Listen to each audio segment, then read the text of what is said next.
Okay, let me get straight to the point. Now, I'll be honest, I don't know how to make a funny quick intro, if you couldn't tell. And as you read the title, I'm going to talk about Dying Light 2. I spent over 500 hours, maybe less, but still, I spent 4 months non-stop playing the game after its launch.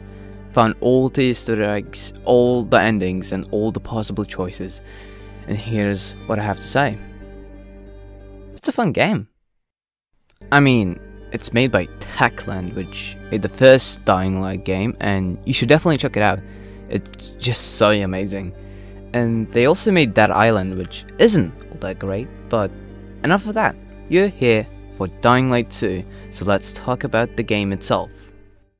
Anyways, the year is 2036. You play as Aiden Caldwell, a pilgrim looking for his sister across the world. You eventually find yourself in Villador, probably the last bastion of mankind. You find some people that help you, then you help them. You kill people, people don't like you, then they like you, and that's pretty much it, being spoiler free. Anyways, is the story good? No, not really, but did I mention that there's decision making? No, well, Dying Light 2's main selling point was its decision making, so it has to be good, right? No, most of your choices you make are meaningless, they don't make that much of an impact. Though, the first time you're playing the game, it does feel like your decisions impact the narrative, which does feel pretty cool. But that's pretty much it for the story. Let's talk about the gameplay. Now, parkour improved over the last game. Now it's a bit more complex with new parkour skills and way more fun in my opinion. Now, I remember how people were complaining about the parkour being floaty, and to be honest, it feels nice in the game when you're playing it.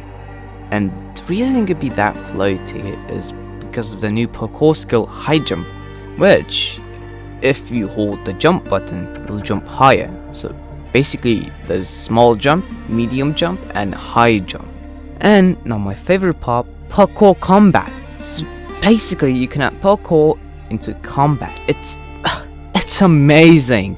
You can wall run and kick a person. You can wall kick a person, and it's so fucking cool. I can't, dude. It's so amazing. And combat itself is amazing. Definitely a step up from the last game. The combat in the last game was it was horrible. Now in the sequel, you could block, parry, and attack. Yeah, pretty basic, but as long as it works, it's, you know, if it works, it works.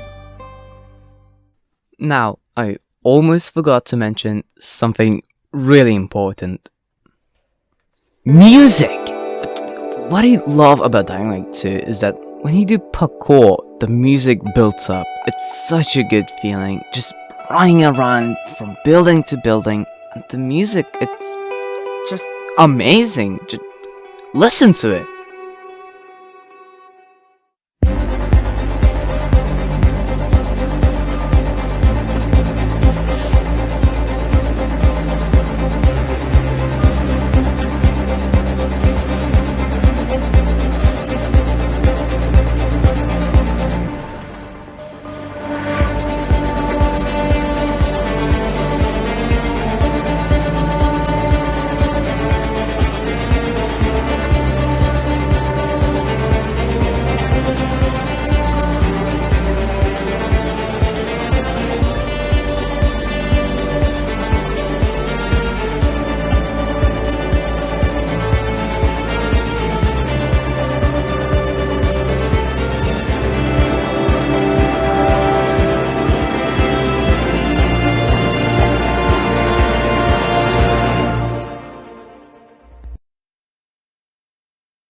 Alright, day and night in Dying Light 1 was amazing.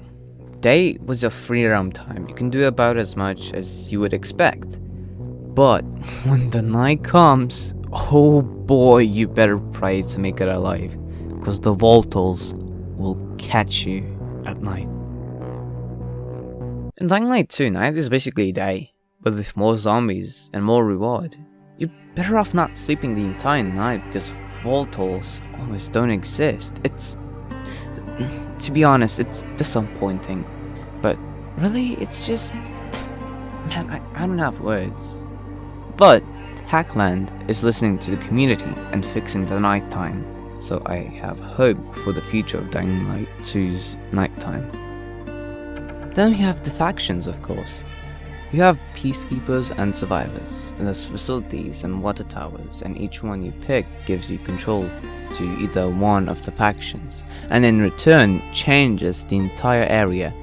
It's kinda cool, and also adds cool stuff to help you. For example, survivors help you traverse the city with ziplines, trampolines, but peacekeepers focus on combat and gives you exploding cars, lamp traps, and electric fences. So yeah, that's basically it. So let's talk about things I don't like about the game. So first off, nighttime. I already talked about it and how I think it's disappointing and not that scary and all, and I really hope they fix it in the future. So out of the way, we have the upgrading system, or craftmasters. They basically upgrade your gear, and what I don't like about it, that is just too grindy in my opinion. There are 9 levels of how many times you can upgrade your item or whatever, and it requires infected trophies, which, you guessed it, comes from the special infected you kill during the nighttime. And that's pretty much it. If Techland fixes the nighttime, the game is instantly perfect for me. I really don't have anything bad to say about this game, so I guess we can wrap this up for today. So, all I have to say is this game is definitely good and fun to play. There's almost no bugs at all. Well, at least at launch it was buggy, but right now it's definitely amazing. I recommend you trying it out, and I have no doubt that the game will improve over time. So yeah, I know the game is kind of disappointing, but at least it's fun. And now, for my final opinion, what do I think about the game? Is it amazing? Well, Dying Light 2 is amazing in a way. It has its flaws, but overall it's good and fun.